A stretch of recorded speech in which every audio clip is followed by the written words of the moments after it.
Welcome everyone, and thank you for coming to Intro to Digital Analytics, what digital analytics can do for you. My name is Britt Bischoff, and in digital, data is literally everywhere, and there are infinite opportunities to tap into it and work with it to achieve better outcomes for our campaigns. Every search, click, reaction, mouse hover, video play, scroll, visit, form submission, referral, page exit, wait time, read time, and return visit all tell a story, and millions of more interactions and data points. When you string together these data points, they tell a story about your audience, their behaviors, what they need, and what they don't need. Our audiences are literally telling us what they want and need through their interactions online and with us. And our job is to listen, read between the lines of what they're telling us, and learn from the data, so that way we can shape successful campaigns to match their needs and ultimately initiate a change in their behavior or a way of thinking that drives outcomes that change our world for the better. Hi everyone, my name is Britt Bischoff, and digital analytics and data are one of my favorite things to talk about. I've spent the last decade and more obsessing over digital data and analytics as a digital marketer, having the opportunity to lead on projects with national clients and corporations. Since then, I was the Iowa Digital Director for Tom Steyer and went on to lead early state programs for the campaign. Currently, I am the Digital Director for Future Pennsylvania and led initiatives to reach sporadic voters through our digital program during 2020 and today. If you're not familiar with For Our Future, we are a progressive grassroots organizing hub that builds relationships with sporadic voters to make their voices heard in their communities and in elections. We work to engage them year-round through organizing in the issues that matter most to them and to support Democratic candidates come election time. We used digital data points throughout our digital experience to inform and shape our digital campaign during 2020, from tapping into audience needs by following the data to deploying behaviorally triggered vote by mail messaging based on signals in the data. And we continue to practice today with year-round organizing. So today, we're talking about using digital analytics to level up our programs. We'll talk about what's possible, and we'll get a look into the future. We'll give you a peek under the hood. We'll arm you with the tools and information you need for success. And if you have any questions or comments, please leave them in the chat box below. This session is packed full of information, but we'll have time for questions at the end.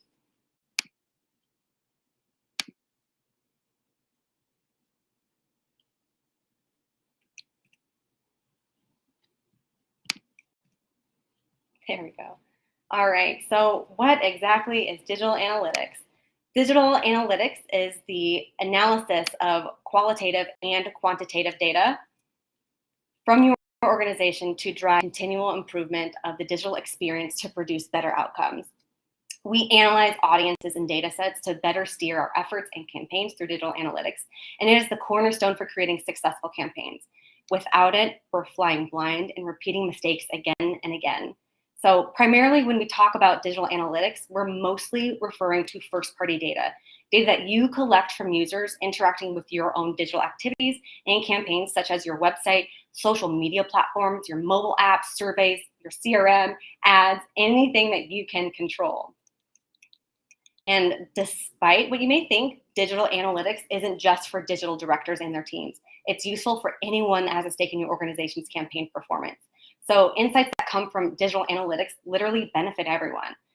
Through analytics, we can find insights that inform your program. For example, measuring issue interest and sentiment analysis and behavioral engagement with specific content, and identifying opportunities in the community that you're organizing. So for better or for worse, digital has become integral in our private everyday lives, and in many ways has become a center of gravity for most campaigns. Whether we're driving people to petitions, recommending content for additional education, driving voters to commit forms, or sending them through the VBM funnel to request their application online, digital components are interwoven into our programs. Let's take a layered programming between field and digital, for example, or take mailers or lit piece, or consider a field team that drives voters to commit. There's usually a form of some sort on the end of those interactions. And for this reason, it's clear that digital analytics isn't just for digital teams. It's essential for all teams to view a full picture of the user journey and the ladders of engagement. So I just want to take a second to look at really what's possible and take a look into the future for what we can expect to look forward to. One of the things I'm most excited about is the availability of vast amounts of data and capabilities to integrate across all the platforms that we can to collect them. A unified user experience data to create singular comprehensive audience profiles, for example. This means holistic, persistent, and cross-device view of your supporters and audiences. This means integration with online and offline methods. This also means mapping people-based data across all your ecosystems, your touch points, integrating online data with offline data, including your CRMs, Facebook, Van, website, mobile apps, Google Analytics, and more. This is very exciting because it unlocks the door to targeted omni-channel marketing automation, which is a fancy way of saying AI-powered layered campaigns. And this is also applicable in finding gaps in user profiles and deploying personalized content in ways to target an individual to take really meaningful action. Another example of what I'm really excited about in the future of digital analytics is AI and machine learning for predictive performance model to help us drive our planning and forecasting and better campaign decisions. Another one is the use of digital analytics to generate rapid and real-time data collection. So for example, finding gaps in audiences that we don't have a lot of data about, or enhanced audience learning through integrated mass survey and polling. And another exciting possibility is the availability of data for advanced opposition research and competitive intelligence with increased availability of digital actions and data. And we'll talk a little bit more about this later. But the possibilities of digital analytics is really cool, and this barely even scratches the surface of what's possible and what's ahead. We don't need to wait until the future, though. We already have everything we need at our fingertips. So through tools like Google Analytics, Google Tag Manager, and a whole host of other great tools, most of them are free. Not only does digital analytics give us a way to assess our progress, it gives us the ability to define the quality of our efforts. It gives us insights into who our audiences are, how they behave online, what they're doing, how they're doing it, and the knowledge of how to reverse engineer it into the strategies and content you create. We also use it as a way to measure progress against the ladder of engagement. So to understand how our layered programming works, for example, for testing and listening through behavioral insights. Behavioral insights are data around engagements with your campaign that you can use for future programming. And we'll talk a little bit more about this later. But there are a lot of qualitative uses for digital analytics that have to do with how people behave. And having this data really unlocks the door to people-based marketing automation and behavioral campaigning. Some examples of which are deploying messages on segments that they belong to, or triggering content based on an action that someone had taken or maybe not taken, or how long they've been in a certain stage, or engaging them on an issue based in the nurture funnel based on what they searched. Which brings us to talk about the elephant in the room that I'm sure most of you are sick of talking about, and that's the end of the third-party cookie. I would be remiss not to talk about the need to pivot toward behavioral campaigning, which behavioral insights will be the key to establishing digital campaigns moving forward. And first-party strategies will be essential as third-party cookies are phased out. So in a post-cookie world, we'll start to see a shift towards contextual and behavioral-based targeting, where engaging content and good user experiences will be more important than ever. This also means a focus on quality content and indicators for just making sure that your content is good and it speaks to nuanced usage and motivation for search intent. And behavioral analytics will be essential for us to be effective here. In fact, good user experience and quality indicators already make up a majority of social and search algorithms. And in fact, Google's search engine has several algorithms dedicated to just quality alone, which are used to factor into ad strategies with things like trust scores, quality scores, you name it. And then the campaigns are, in a nutshell, better quality content, social and ads just perform better. The campaigns that succeed will be the ones that understand how to meet people's needs. So you can see why it's necessary to hone in on behavioral insights here.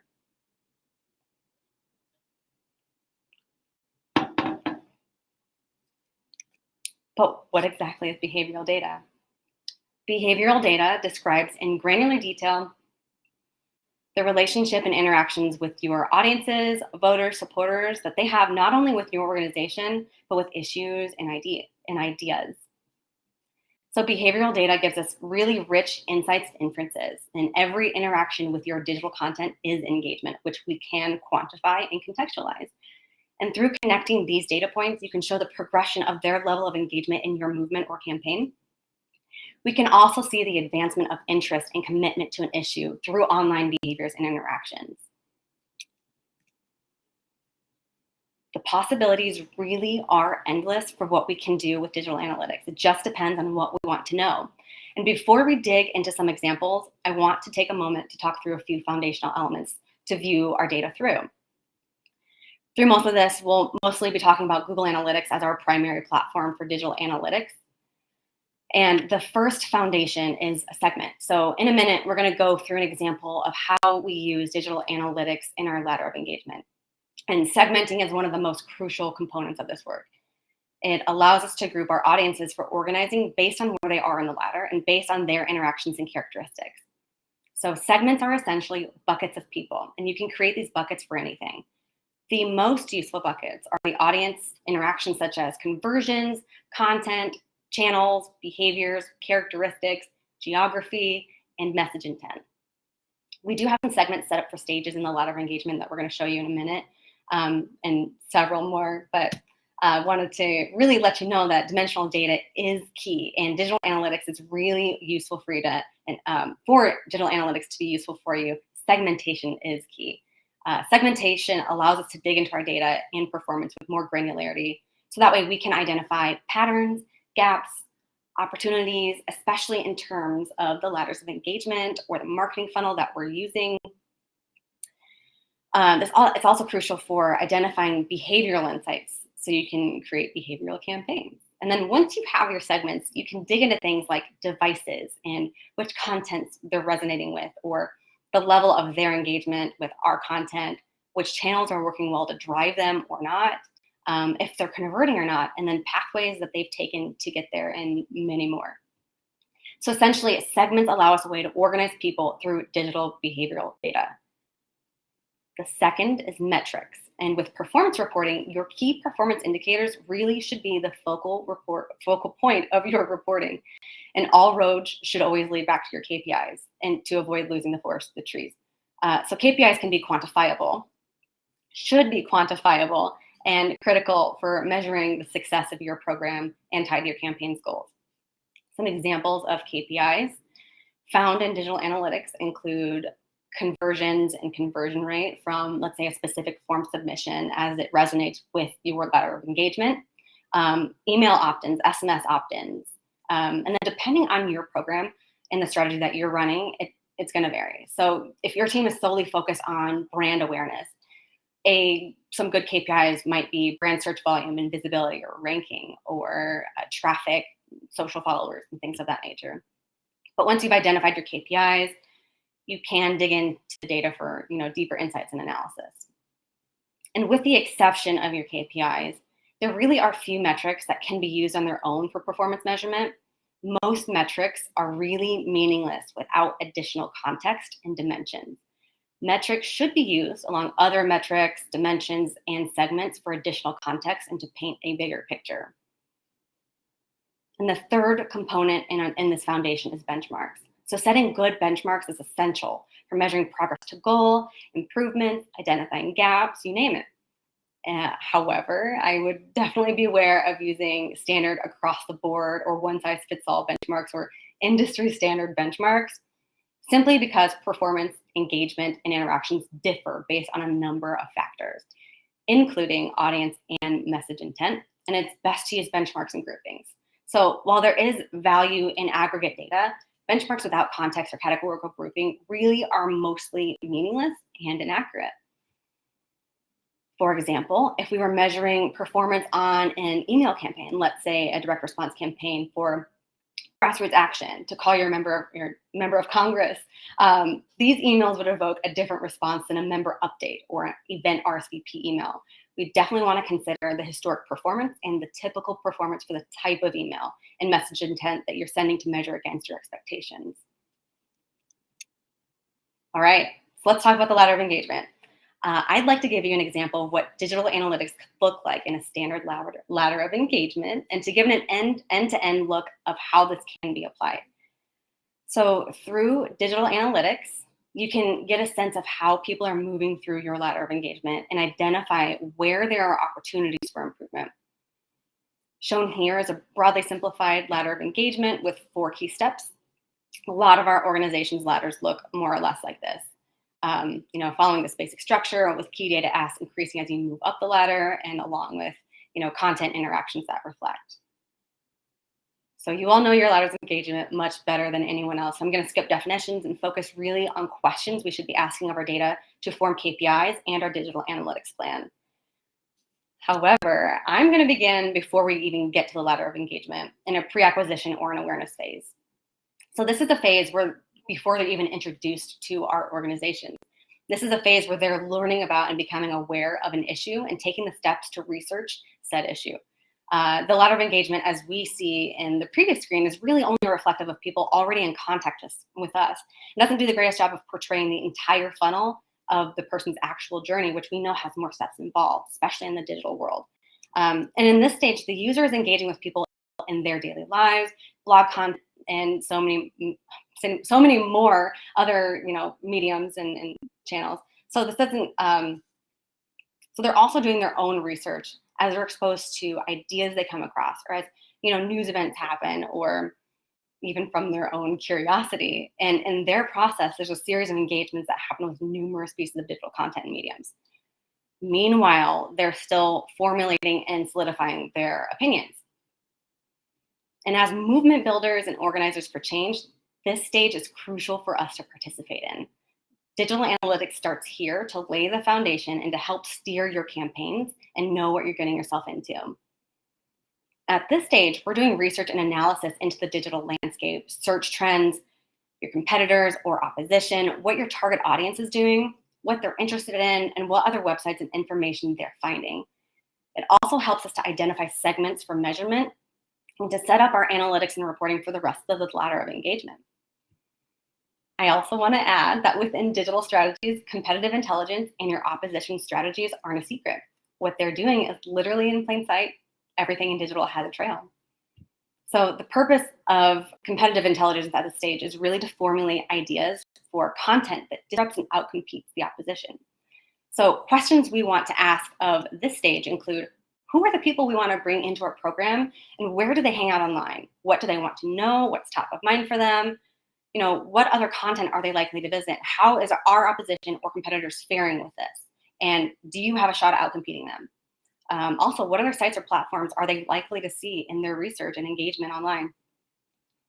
Some data points to consider include, search volume of a given topic or offshoots, maybe some related ideas for additional searches, average cost per click, competitive indexing and ranking, estimated traffic keywords that might drive some traffic or impressions, and then estimated clicks.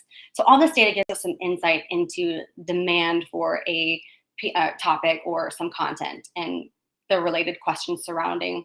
So that way you can get an idea of your own ability to compete with other content and other sites and what to consider for creative campaigns.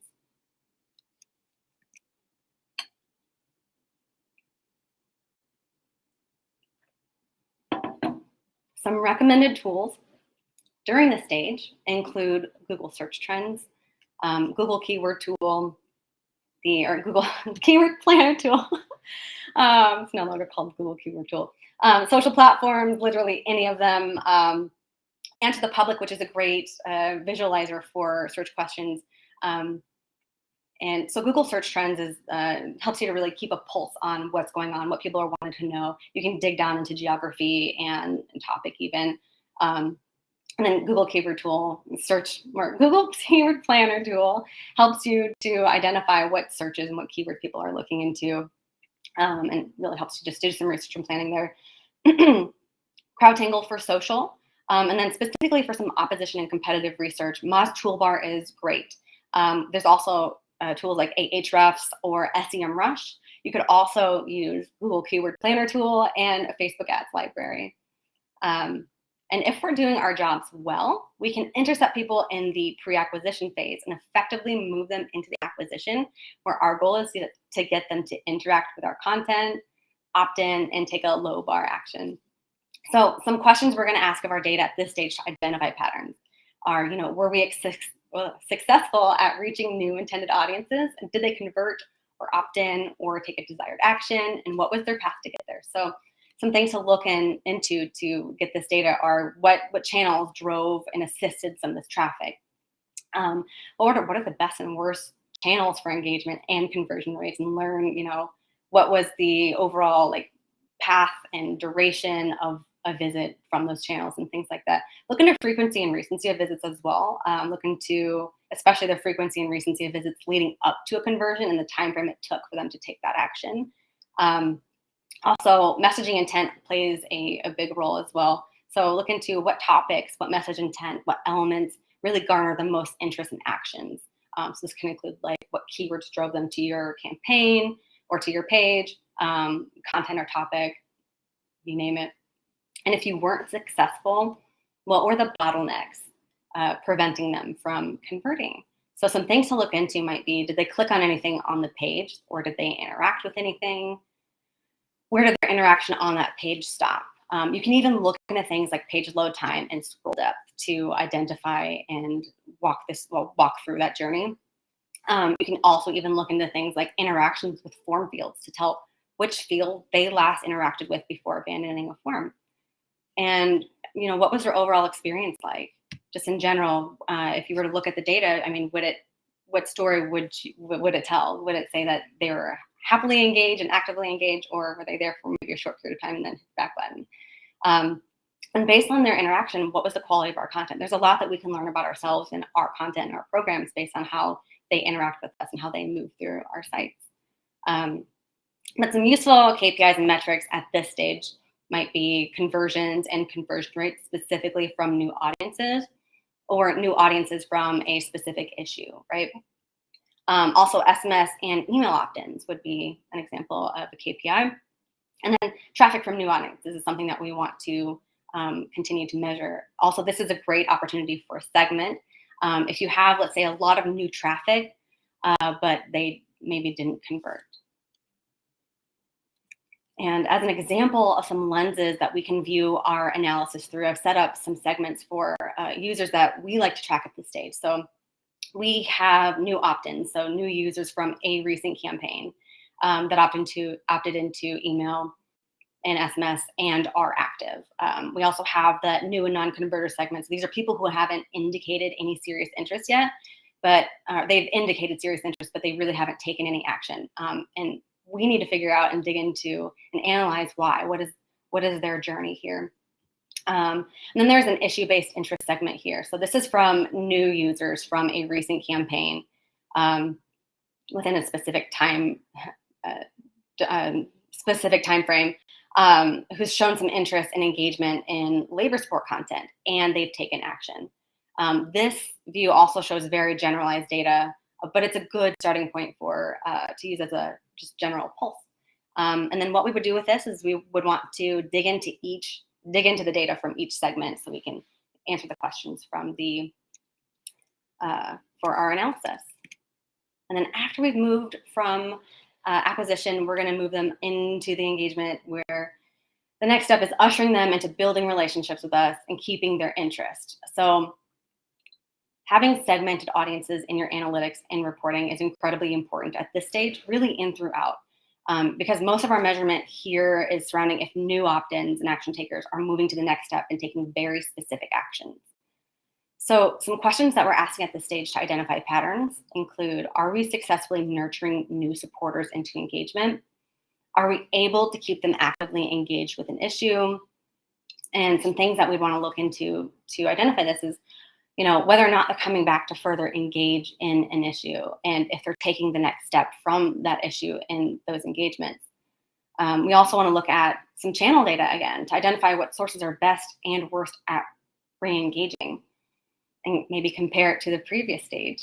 And then also look into some cohort analyses and frequency and recency data for this segment on, how often that they come back and how often they engage.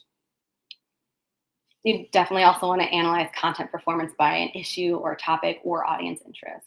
And then the third is, are they taking any next steps? So if you have a welcome funnel or a welcome series, that would be included in this measurement. Are they taking maybe a new member survey? Do they show interest in social sharing? Did they join your communities or groups or sign up for events related to them, volunteer emails or trainings or anything like that?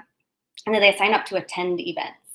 And if they didn't do any of the above or convert, what can we do to improve? So again, going back to looking at the pathways and any of the bottlenecks of where there might have been a breakdown, or figuring out where somebody abandoned. And then what does the navigational path look like? And are they exhibiting interest maybe in other content or topics? So looking at, let's say, the pages that someone looked at before and after interacting with a specific sign-up page or form or something. Or what was the interactions before a converting visit? What does that look like?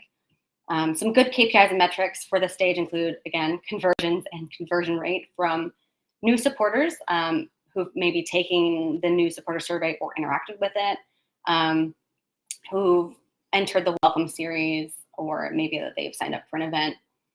And then return traffic, so from recently acquired people. So I definitely recommend relying on your own data to tell you what time frame that might be and how people are moving through your ladder of engagement. And then one last important insight to key into here for this stage would be retention rate. So understanding how often, or the rate of which returning people come back to your site or specific pieces of content, gives us a good indication of how well we are engaging them and how well we're giving them a reason to come back to hang out with us. So some examples of how we'd want to view our data through this phase include, some examples that we've got set up here are the new 14-day actives. So this is an audience of people who signed up for an event and completed an acquisition phase within 2 weeks, under 2 weeks, and they still remain active in content. The next are opt-ins that currently going through the welcome funnel. So they're engaging with our issue survey, they're engaging with pages on our welcome funnel. And then the third is another issue-based interest segment for the same labor support issue that has had repeat engagement on this topic from our content.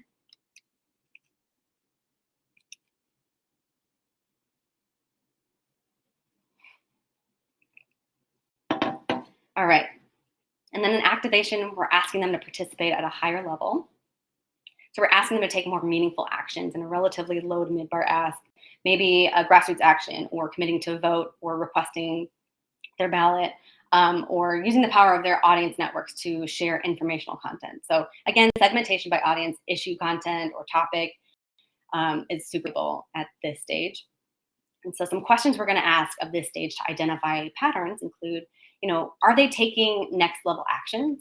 And maybe some data points to dig into are, are event attendees taking action? So if they're coming to your event, are they taking the required next step? Are they taking the call to action to move forward and to continue engaging with you? And are they engaging with maybe elected officials via grassroots actions? Why or why not? So breaking down, again, that pathway or the bottlenecks, looking at any of that, any of potential abandons.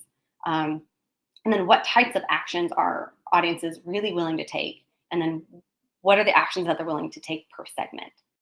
Are we still holding their interests? So definitely look into things like how long they're spending on your content and what types of content that they're spending this kind of time on.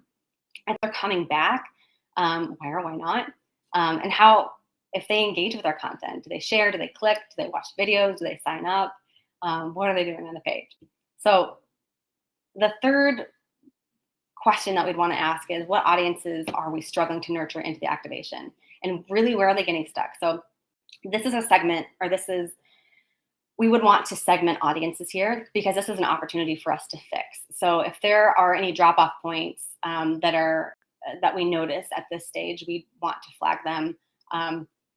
We'd want to track the progress of this audience. That way we can identify, what bottlenecks there might be and what's broken, that way we can continue moving them through.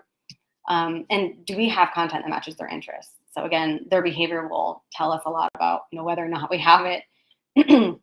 And then what audiences have the strongest engagement across their experience and site? So again, this is an opportunity for a segment that really should be honed in on, replicated, and tested further, because these are people that we are very interested in, really continuing to get to know how they spend time on our site and breaking down what's successful about this audience and, why they're engaging so well. Looking into things like what was their path to get there? Are there any repeat action takers? What segments, continually drive strong engagements with opt-ins in particular? Which channels engage our opt-ins best? So again, we're looking at best and worst performance from channels that drive, how they move over time. What is the timing and cadence of engagement and actions for people in this segment? What is the pathway of conversion to action? So looking again at how they're moving through your site, what pages they're viewing, what referral sites, things like that, how they're getting there and putting together that story of what was significant about their pathway to you.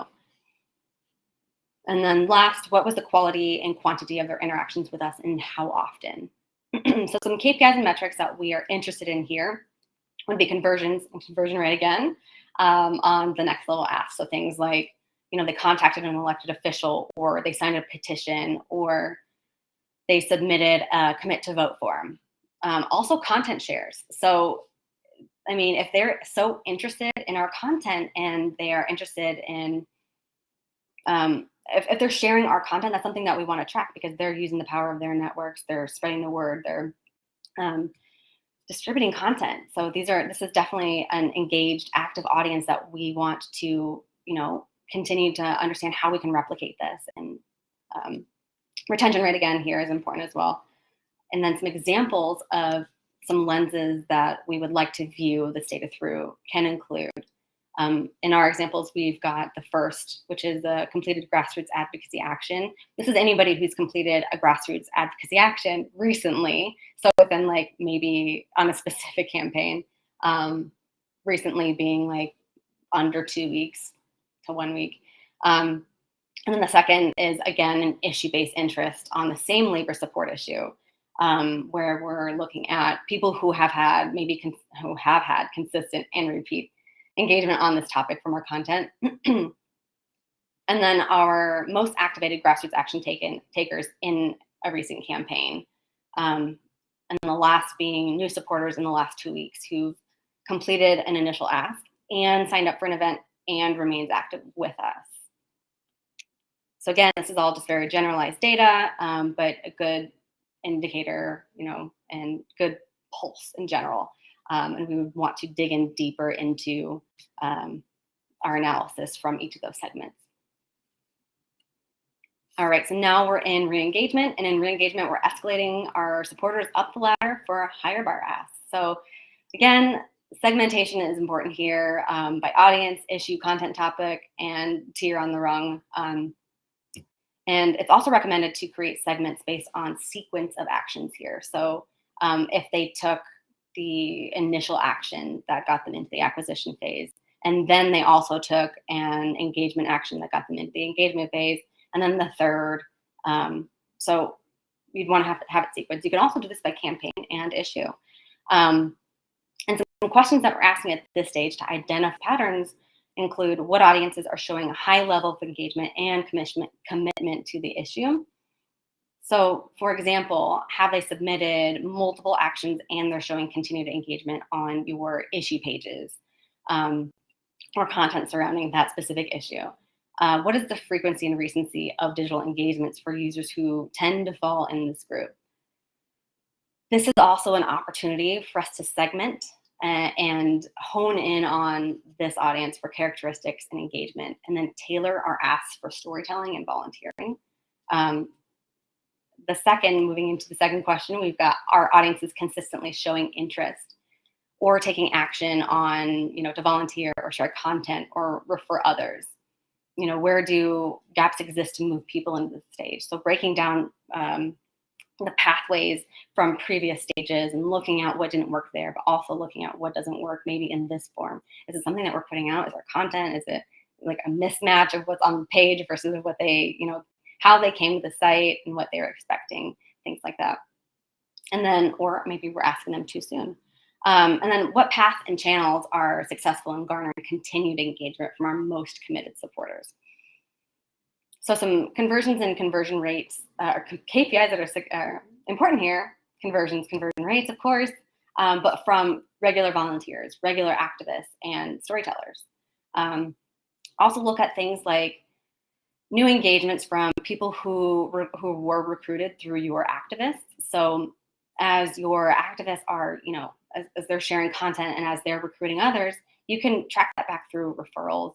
So this is something that you'd want to be able to measure there. And then content distribution. Are they continuing to share your content either through like maybe a social toolkit or through, content that's on your site? And then some examples of lenses that we could view this data through include people who could be great volunteers if they, remained engaged and consistently active, which this audience is remaining engaged and consistently active, but they just haven't volunteered yet. So these are people that we really have to persuade, and we've got to move them toward volunteer. And second are people who are continuing to engage and activate on our content. This is from a recent campaign. And these people also shared some content from that campaign. So they're very engaged, they're sharing content. And then the third these are people who are newly evangelized. They're very close to volunteering. They just haven't taken that action yet. These are people who regularly engage in issue content, and they kind of lurk around the volunteer content a little bit, but they just, they haven't taken action to sign up yet. And then the fourth, we've got, this is from a recent campaign. These are committed engagers. These are people who have engaged on the issue frequently and consistently. They've shared our content and they regularly sign up for volunteer shifts. And then it's rinse and repeat. So the cool thing about this is that it's cyclical. And as you move people through the ladders of engagement, it becomes easier to segment and contextualize our data. So that way you can make the iterations you need.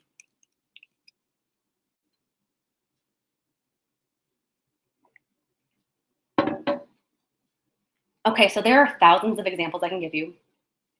But for this session, I want to walk you through a user session in their ladder of engagement for a foundational understanding of just the granularity of the data. So that way you can use it for larger scale. So rather than throwing a list of reports and performance stats at you, right now I feel like it's more meaningful to connect to the story of a voter. So in this example that I'm about to show you, I'm using data from anonymized user IDs in Google Analytics. So you can't tell who this is. So we use this to track their interactions across our ads, site, forms, app, social, all of it. And this data can be joined with data from CRMs and other programs outside of Google Analytics. So here we have a new supporter that engaged with an ad 1 week before and opted into our email and SMS lists. And for context, we ran Facebook ads with messaging supportive of the bipartisan infrastructure bill for working Pennsylvanians. They moved into the engagement phase within 1 week after engaging on the ad and through our use of behaviorally triggered email welcome series, where they received a welcome email and an email inviting them to take a new member survey, both of which they ignored. And it wasn't until after they received a reminder email about the survey that they engaged with it and submitted. So we can see that they were on mobile when they visited.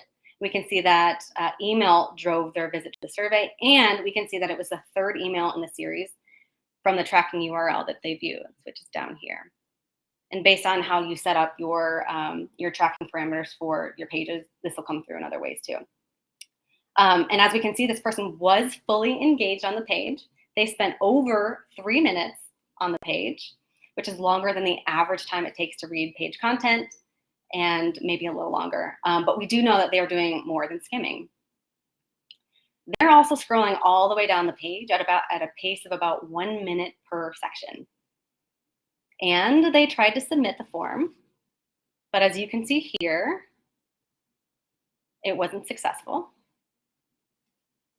which is something that is a flag for us that we would definitely want to know why, and we have. So it wasn't successful on our end, and this is where my investigation would begin. We'd want to know, like, really, what was the breakdown? So looking at things like what the field form was, where did they abandon, and a whole host of other things that we'd want to look into.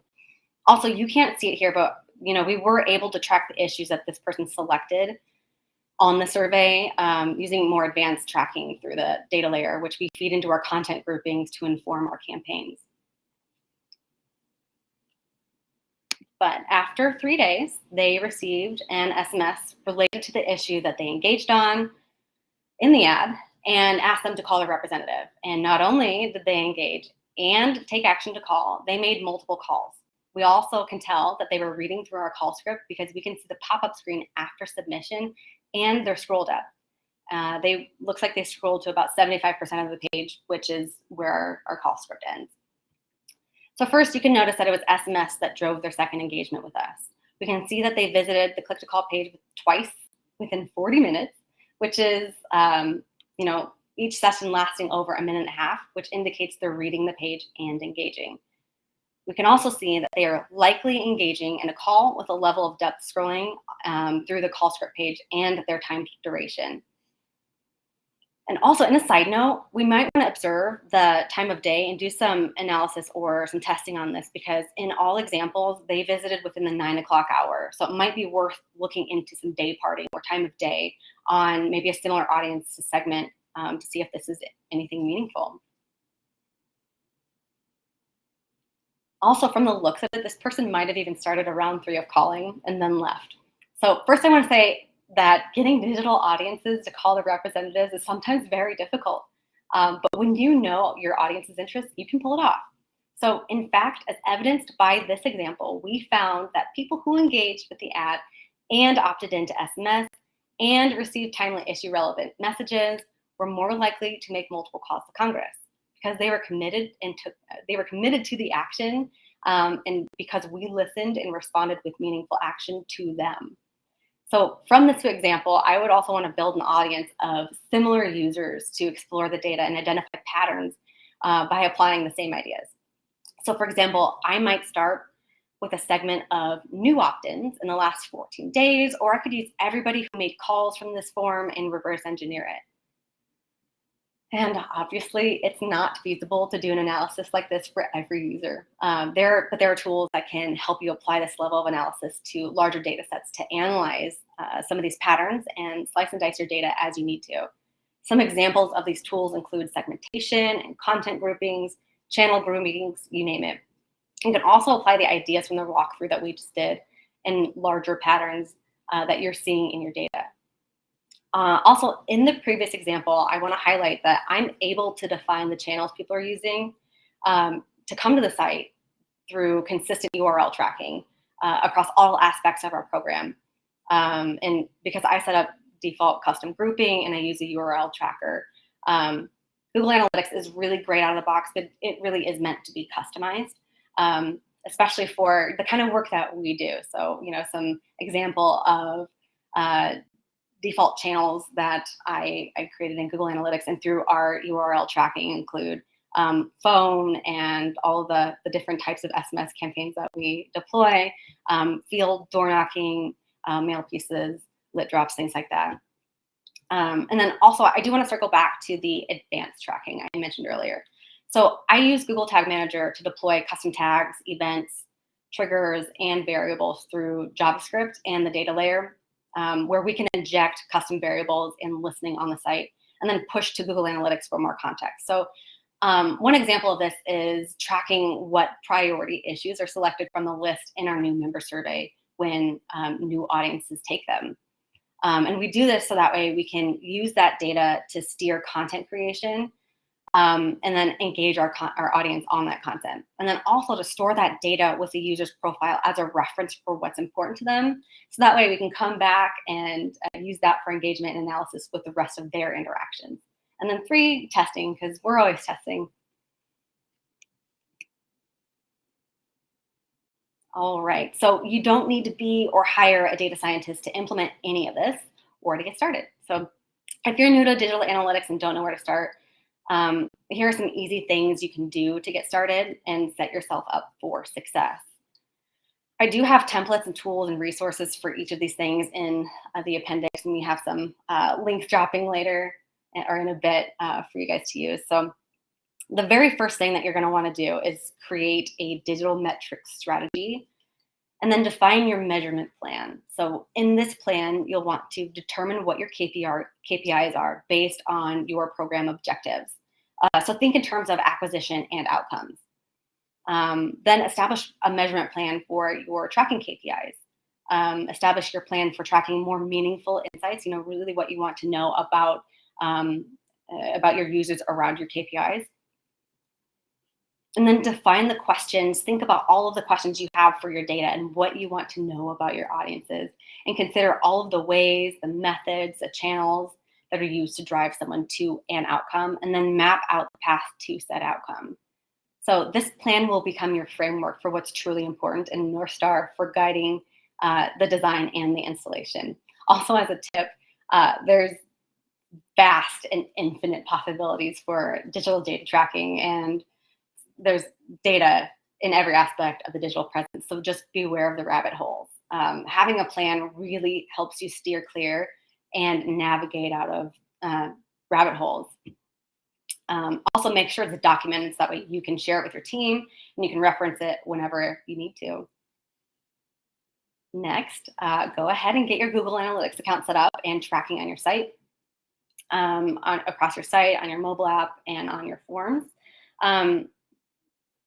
You can, depending on your skill level or your comfortability level, you can include Tag Manager in this installation or not. I do. And if you're not sure if you have a Google Analytics or not, I do have a tool linked in the tools and resources for you to run a quick audit and find out. That's going to come through your the checklist to getting started. And if you do have a Google Analytics account already, make sure that the code is properly installed across and then connected across all your platforms or CRMs, and make sure that to check out your segments, your channel groupings, content groupings, and then enable your user ID. Also, in this checklist that we are sending you, there's a full checklist really that walks you through not only the setup but also the configuration for your Google Analytics, basically from scratch. So that's useful. And then the third is start using UTMs and URL trackings right away. So talking more about like your default channel groupings, understanding where people are coming from. I use a URL builder tool to do this. This helps to capture our reporting data with granularity by channel or source. And again, help us identify where traffic is coming from, especially because how we use it also blends the field aspect with our program as well. So we can tell if this person came from, let's say, dialer, or did they come from a conversation on the doors. So that we can also use some additional analysis on how maybe our layered program worked with that specific person. And model for future campaigns. I do recommend using URLs with UTMs, even before you have your configurations in Google Analytics 100% up, because this helps you to get that going and also helps you to define your goals and your segments. So you can look for that URL builder tool. It's completely free. All you have to do is click the link, copy the document, and start using it. And then play. Just explore your data and all the possibilities with your Google Analytics and all of the whole host of mostly free tools that are linked. Some good places to start with your Google Analytics include your goal tracking, acquisition, segments, behavioral insights, and then user paths. Okay, let's review what we learned today. We learned that digital engagement and interaction is data that we can use to shape our strategies. We learned that analytics is the cornerstone for effective digital strategies, and we're flying blind without it. And we learned that the end of third-party cookies means a pivot to contextual and behavioral strategies, and that behavioral insights and first-party data will be essential for success. We also learned that using segments and dimensional data gave your reports, KPIs, and metrics and benchmarks more meaning. And you can get started today. It's free and quick for the most part. But we do have some time for questions if you have any.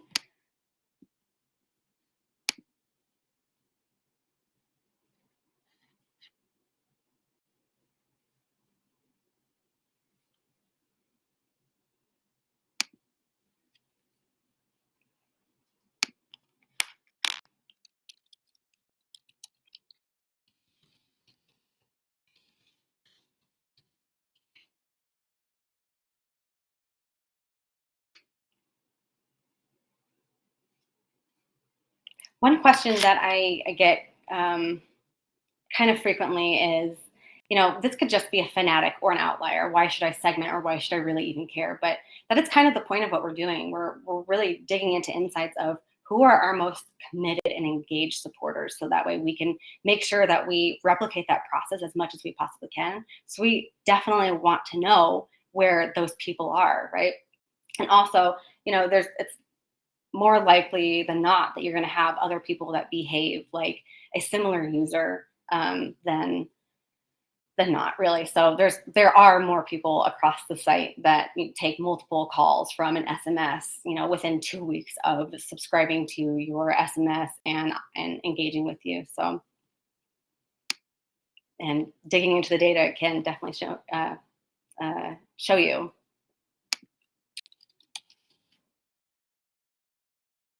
Is Google Tag Manager a marketing dashboard?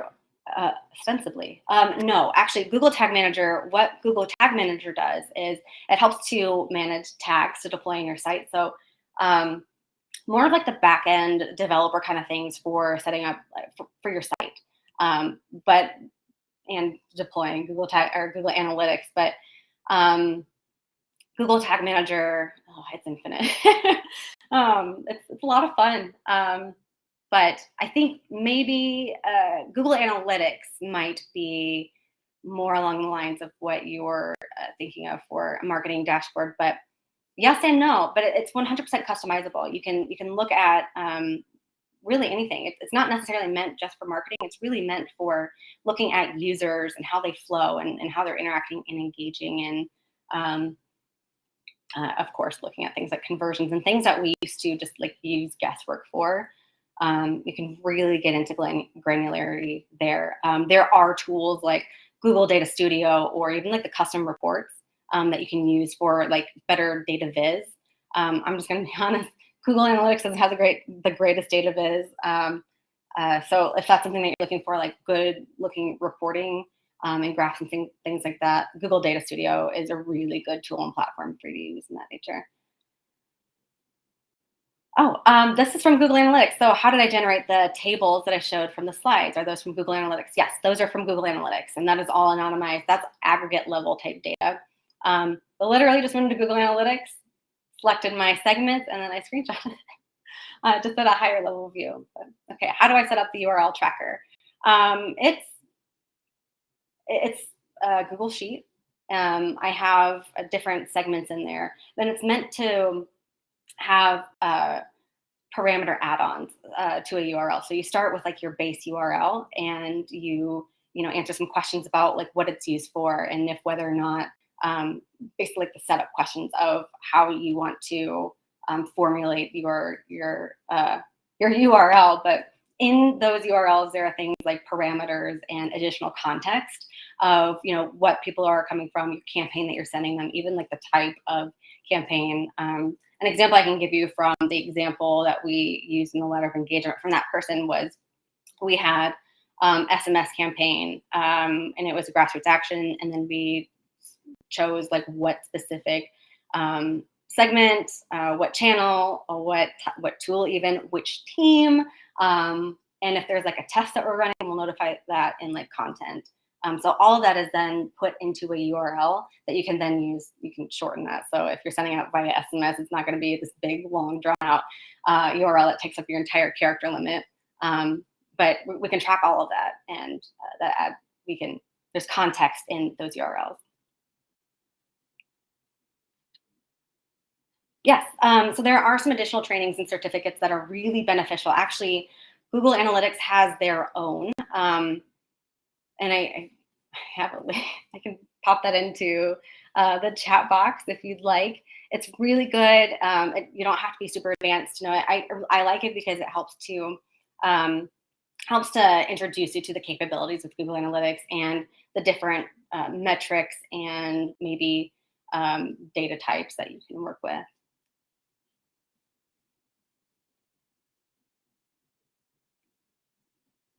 Oh, do we automate any responses based on the information we gather?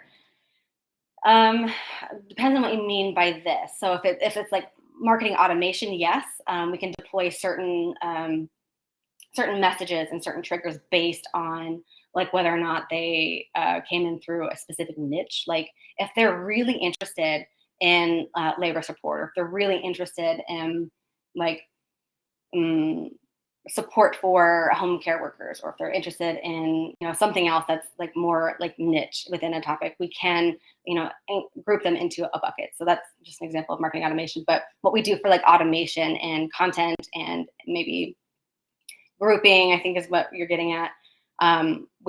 We can look at like aggregates of how many people are interested in this topic in general, so we have a good sense of if we're running a campaign, where should we start? What's something that our users are really interested in? So again, like there's a lot of information that we can glean from people just based on what their just overall interests are, and if we're ignoring them, then that's not great. Surveys to new subscribers. Can I say more about surveys you send to new subscribers? So we have what's called our welcome series, and that's triggered based on when somebody hits our email list. So let's say they interact with an ad and they choose to opt in, like they fill out this form, they select the I'm opting in. They then hit our new email survey, or our new welcome funnel. And then they get routed to our marketing automation for our welcome series. They get a welcome email, which has, hey, welcome. I'm Britt. It's nice to meet you. Happy you're here. And then it introduces them to maybe some next steps, which is follow us on social, check out these cool events. And then maybe 3 days later, they're going to get a message about the new member survey. And this is where we can get information on, what they're really interested in, so that way they can help to shape and inform our program, but we can keep their interest. And then if they don't, respond to that, then we send out maybe a last chance, like, hey, reminder, just take the survey. Not like that, of course, but just a nice reminder for them to take the survey if they forgot or if it got buried. And that actually seems to work really well for us. And then once they finish, they then can move on to, our next campaign, whatever aligned with, let's say, their interest.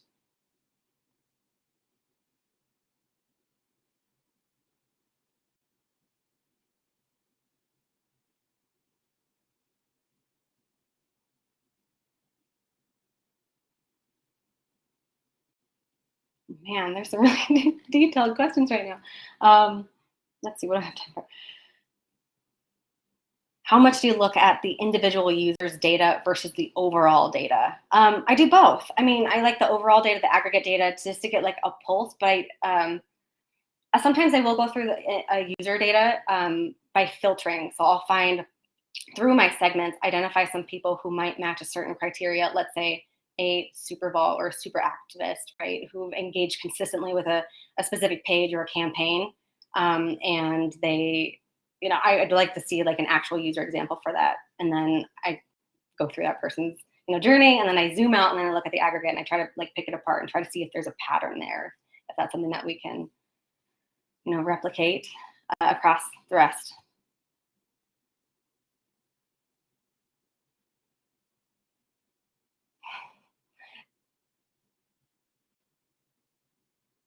Can you tell us more about the tools you're using and how they play together? We use a lot of tools. I try to like parse them down into which stage of the funnel they're in.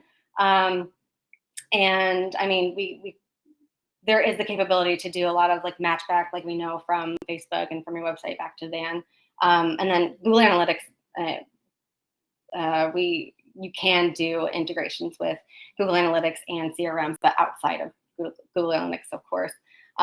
We use them really as like like search trends, ad paths and things like that, just kind of break them down into stages and things like that. But we have 1 minute, but I just want to thank everybody for joining today, and I'm really happy that we got to spend this time together. And thank you for all of your questions. I'm sorry we didn't get to all of them. Thank you, and have a great rest of your day.